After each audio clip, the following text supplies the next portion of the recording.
অসম আন্দোলনৰ শ্বহীদসকলক কেতিয়াও কংগ্ৰেছ দলে কেতিয়াও তেওঁলোকৰ প্ৰাপ্য সন্মান দিয়া নাছিলে। এইবাৰ প্ৰধানমন্ত্ৰী ডাঙৰীয়াই অসমবাসীৰ আৱেগক সন্মান জনায়। 860গৰাকী শ্বহীদক তেখেতে সন্মান জনালে। এজন এজন কৰি শ্বহীদসকলৰ প্ৰতিমূৰ্তিৰ ওচৰত গৈছে। তেওঁ মোক সুধিছে এখেতৰ কি হৈছিল, এওঁ ক'ৰ, এওঁৰ ফটোখন কিয় নাই।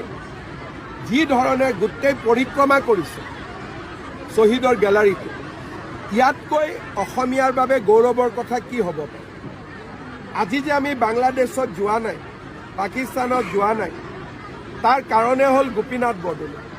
প্ৰধানমন্ত্ৰীয়ে গোপীনাথ বৰদলৈ কিমান ডাঙৰ সন্মান দি থৈ গ'ল। গৌৰৱ গগৈৰ দৃষ্টিত, কংগ্ৰেছৰ দৃষ্টিত অসম আন্দোলনৰ শ্বহীদৰ কোনো মূল্য নাই, গোপীনাথ বৰদলৈৰ কোনো মূল্য নাই। আৰু সেইকাৰণে তেওঁলোকে প্ৰধানমন্ত্ৰীৰ এই জাতিটোৰ প্ৰতি দিয়া সন্মানক তেওঁলোকে বুজিয়েই পোৱা নাই। কাৰণ 860গৰাকী শ্বহীদক কোনে হত্যা কৰিছিল? এই কংগ্ৰেছ দলে হত্যা কৰিছিল।